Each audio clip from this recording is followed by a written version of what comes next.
띠띠 빵빵. 안녕하세요, 코인드라이버 이준환 전문가입니다. 2023년도 3월 13일 오후 5시 36분입니다. 비트가 하락을 하다가 조금 반등하고 있습니다. 이번에는 하락의 원인들이 좀 다양했던 것 같습니다. 그 중에서도 대표적으로 실리콘밸리의 SBB 이슈가 시장을 강타하고 있었죠.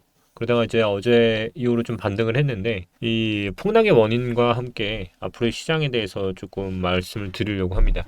대표적으로 근데 모든 악재들이 좀 많았는데요. 제가 텔레그램에서도 사실 한번 다뤄드리긴 했어요.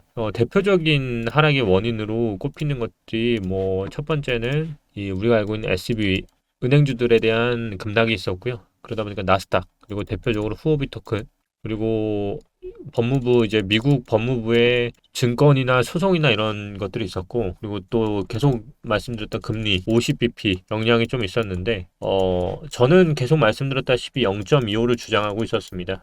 그러다가 어느 순간 높아졌다가 이제는 이제 완전히 0.25로 돌아서는 분위기가 나오고 있는데요. 이 부분도 좀 이따 말씀을 드리고, 첫 번째는 SBB 이 사태가 뭔지 말은 하는데 제가 아무리 찾아봐도 이걸 쉽게 설명하시는 분이 없더라고요. 제가 정말 간단하게 설명을 드릴게요.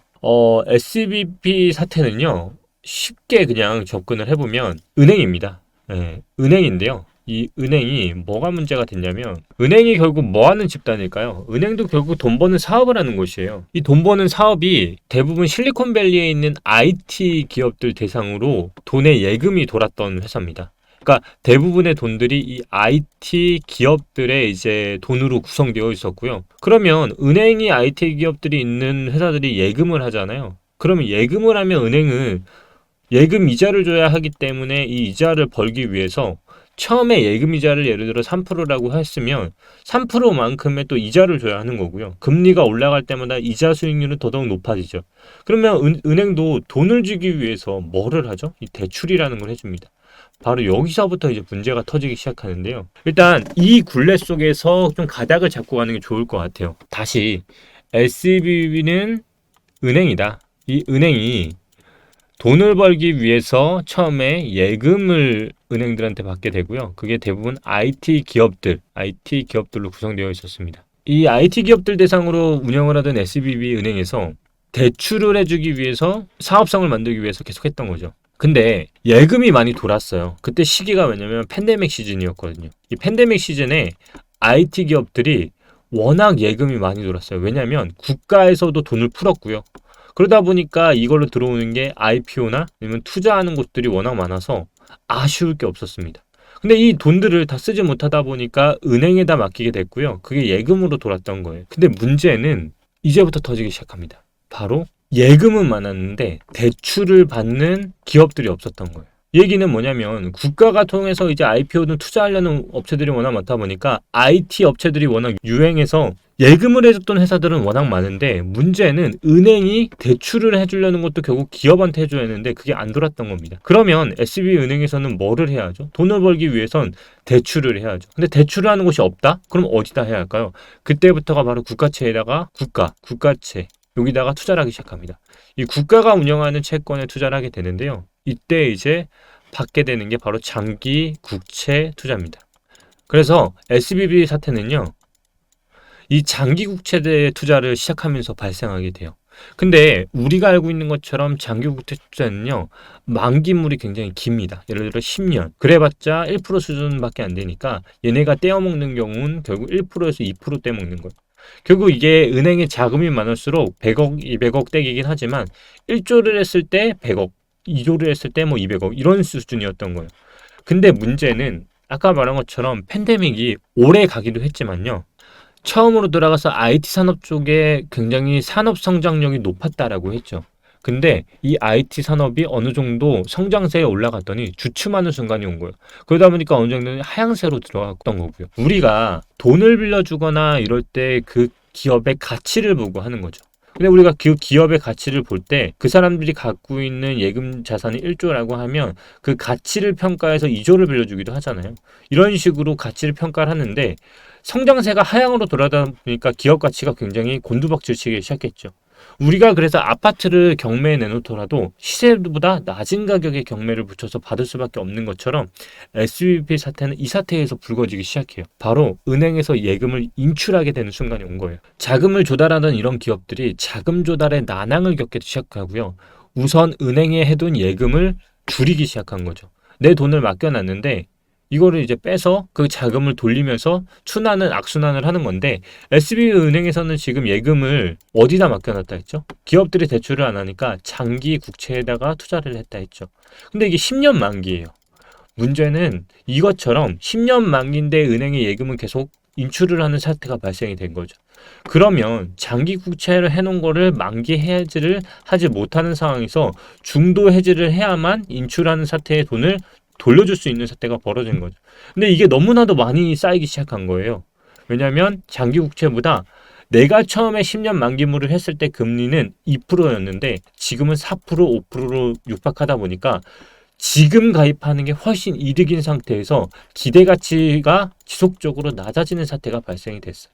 이러다 보니까 SBB 사태는 뱅크런까지 가게 됐어요. 그러면서 은행에 있는 자손을 가지고 계속적인 손실을 보게 되는 거죠. 10년짜리 장기 국채를 금리 1%에 사들였다가 현재 4% 수준이면 이미 사들인 10년 장기 국채 금리가 1%로 고정되어 있는데 지금은 4%짜리 국채를 살 수 있다라고 가정을 해보면 되는 거예요. 그럼 연 3%만큼의 국채 대비 이자를 못 받는다고 볼 수 있으니까 기회 손실이 은행 자체에다 생기게 된 거죠. 이거를 1년마다 3%로 해보면 10년 기준으로는 30%의 길 손실이 발생됐기 때문에 장기 국채를 팔아서 현금을 마련해야 하는 악순환이 발생이 됐고, 금리가 올라서 시중에 4%짜리 국채가 널려 있는 상황이었고요. 이러다 보니까 투자했던 장기 국채를 큰 손실로 감수해서 팔 수밖에 없었고, 이러한 것들을 돈을 주다 보니까 어느 순간은 예금 인출 요구에 대해서 할 수 없는 상황이 벌어졌던 거죠. 문제는 이런 현상이 확대되면 다른 은행들까지 번질 수 있느냐인데, 우리가 리먼 브라더스 이후로는 사실상 은행들이 굉장히 탄탄해졌어요. 그래서 저도 이것까지는 걱정은 하지 않지만, 그러다 보니까 이제 미국에서도 그렇고 바이든 대통령도 그렇고 오늘 또 바이든 대통령 연설을 한다고 긴급 의견을 냈죠. 문제가 이러한 것처럼 긴급하게 자금을 수혈했고 긴급하게 막히는 상황 속에서 코인이 반등한 시점이 딱 여기가 미국이 바이든이 성명을 발표하고 다 사들인다는 시점부터 반등을 하는 상황까지 온 거예요. 결국 여기까지 하락은 SBB 영향이 굉장히 컸고, 그리고 마지막까지 올라가는 이 반등은 바이든이 전부 사들이면서 반등을 하고 있는 상황까지 현재 오고 있는 상황이라 보시면 될 것 같아요. 우리는 이 사태로 많은 것들을 알 수가 있어요. 은행은 절대 망하지 않을 거다? 아니요. 이번 사태로 우리는 망하는 걸 한순간에 봤습니다. 이번 사태가 얼마나 빠르게 망했을까요? 혹시 아시는 분 있을까요? 이번 사태는요, 지금까지 있었던 사태 중에서 가장 빠르게 두 번째에 속할 정도로 빠르게 망한 은행 중에 하나라고 합니다. 누구는 그럽니다. 요즘 핫한 드라마죠. 금리 인상 끝났어, 연진아. 그거 아니, 연진아? 이렇게 하시는 경우도 많아요. 왜냐면 제가 오늘 다루는 주제의 마지막 이거기도 한데요. 지금 제가 말하고 싶었던 거는 6월, 7월까지는 저는 계속 버틴다는 관점 계속 유지하고 있고요. 저는 지금 엄청나게 많은 흔듦이 나온다라고 말씀을 드렸잖아요. 그 사이에 알트들이 뭐 폭락했다가 올랐다가 하는 경우가 지금 하루아침에 생각나고 있는데요. 결국 저는 이 금리라는 놈 때문에 그럴 거라 생각을 해요. 금리가 결국은 모든 것들을 결정할 거라 보는데, 예상보다 금리 인상이 더 빨리 끝날 가능성이 조금 열려있지 않나라는 생각이 드는 것 같아요. 왜냐면 이번에요, 0.25는 저는 계속 보고 있다고 말씀을 드렸죠. 근데 기존의 0.5가요 바로 하루 사이에 뒤바뀌었어요. 하루 사이에는 0.5는 이 정도였는데요, 0.25가 여기까지였거든요. 근데 이제 어느 정도 마무리 곡선을 타는 걸 보고서 이게 완전히 뒤바뀌었습니다. 이제는 0.25에 대해서 거의 80%까지 넘게 올라갔고, 80%까지 뒤바뀐 게 거의 하루 이틀 사이에 바뀌었거든요. 그만큼 이번 연주는 저는 계속 0.25를 할 거라고 말씀을 드렸고, 0.5에 대한 거는 사실 그렇게 높게 보진 않았었는데, 이 사이에 이 장에 대한 변동성이 엄청나게 흔들렸죠. 그 모든 것들을 저는 결국 금리라고 보고 있는데, 댓글 중에도 그런 분이 있어요. 이거는 금리랑 상관없는 SBP 사태라고 하는데요. 제가 오늘 다룬 주제는 결국 금리가 올랐기 때문에 파산이 나온 거예요. SBB 은행은요, 결국 금리가 올랐기 때문에 장기 국채를 본인들이 기대가치보다 손실을 보면서 판매하면서 나왔던 은행의 리스크가 더 커졌던 거고요. 그렇기 때문에 본인들이 갖고 있는 자산을 깎아먹는 결국 악순환을 반복했던 거고요. 이 모든 것들이 결국 금리 때문이에요.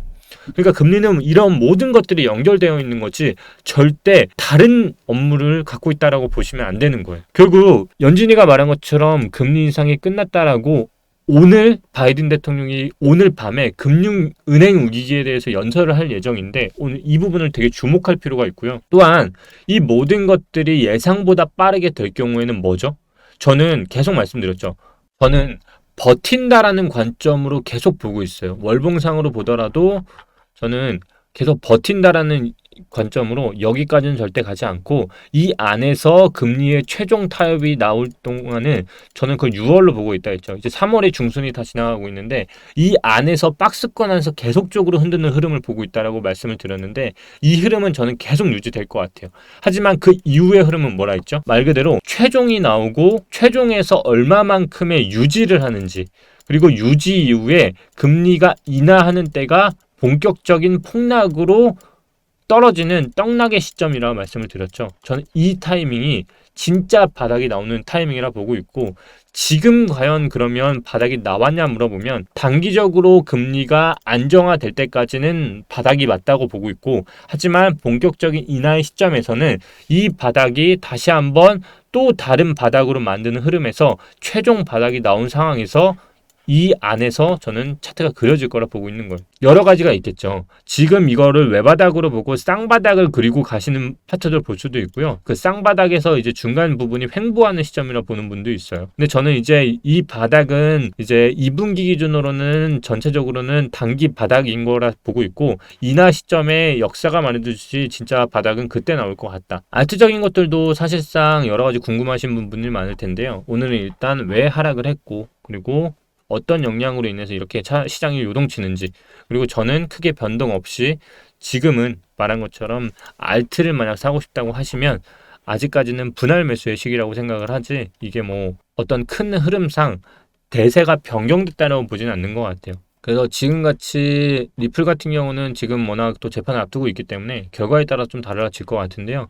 특정 알트들은 비트를 잘 따라가고 있습니다. 비트랑 잘 차트가 비슷하게 그려지고 있고 이 차트들의 결국은 비트를 따라가는 차트들이기 때문에 비트의 현재 방향성대로 그리고 전체적인 차트에서 1파, 2파, 3파, 4파, 5파의 흐름에서 5파는 아직까지 제가 보는 방향상 금리가 인하되는 시점 이것까지는 계속 같은 의견이라는 거 말씀을 드리고요.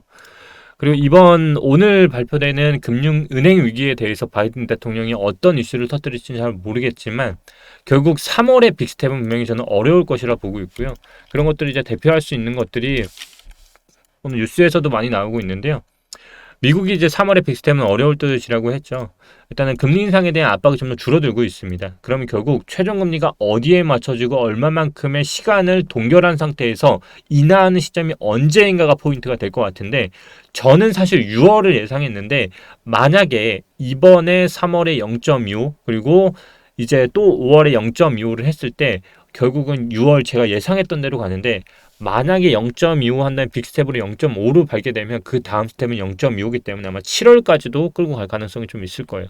이런 부분들은 이제 최종적으로 나오는 걸 보고 얼마 남지 않았으니까 같이 한번 호흡해 보시면 될 것 같고요.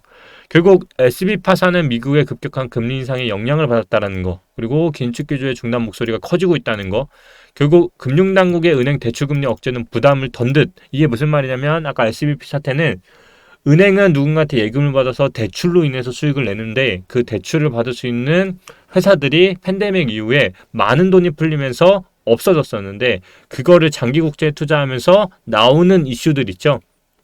그게 너무 낮았고 그 사이에 금리가 올라가다 보니까 기대 수익으로 맡길 수 있는 은행들의 자산이 삭감이 되면서 이번 사태가 벌어졌다는 거 이렇게 예약하시면 될 것 같고요. 잘 보다시다피 금융시장에도 이달 연준이 기준금리를 0.5%를 내는 빅스텝을 단행할 것이라는 믿음이 우세했다. 그러나 은행들의 갑작스러운 연쇄 도산으로 미국 안팎에서 연준에 대한 비판이 늘면서 공격적인 금리 인상을 고집하기는 부담스러운 상황이다. 그러니까 전방위적으로 지금 압박이 들어오고 있는 상황이에요. 그렇기 때문에 3월에 빅스텝 나는 건 제로까지도 지금 나왔고요. 대출금리 인하 압박했던 금융당국도 숨통을 좀 튀고 있고요. 이런 것들을 보면 이제 가장 큰 거는 이제 고통이 정말 길어진다는 건데요. 이거를 얼마만큼 이제 대응하고 빠져나올 수 있는지 그리고 지금은 전체적인 하락이 끝난 게 아니라 하락 후에 금리가 안정화되는 마지막 80%까지 와 있다. 잊지 마시고요. 이렇게 하면서 시장 하나씩 대응하시면 될 것 같아요. 그럼 오늘은 이렇게 시장이 왜 하락했고 그리고 왜 반등을 했고 그리고 이 사태는 뭐 때문에 발생이 됐는지를 좀 알아봤던 것 같습니다. 다음 시간에는 좀 더 알차게 구성을 하고 다음 시간에 또 유튜브 댓글 포함해서 알트적인 관점들 같이 녹여보면서 시장 이슈 그리고 오늘 나오는 바이든 연설 관련해서도 같이 포함해서 한번 다뤄보도록 하겠습니다. 영상이 도움되셨다면 좋아요, 구독 부탁드리고요. 댓글 통해서 텔레그램 입장하시면 실시간을 같이 호흡하실 수 있을 겁니다. 감사합니다. 오늘도 이준환 전문가였습니다.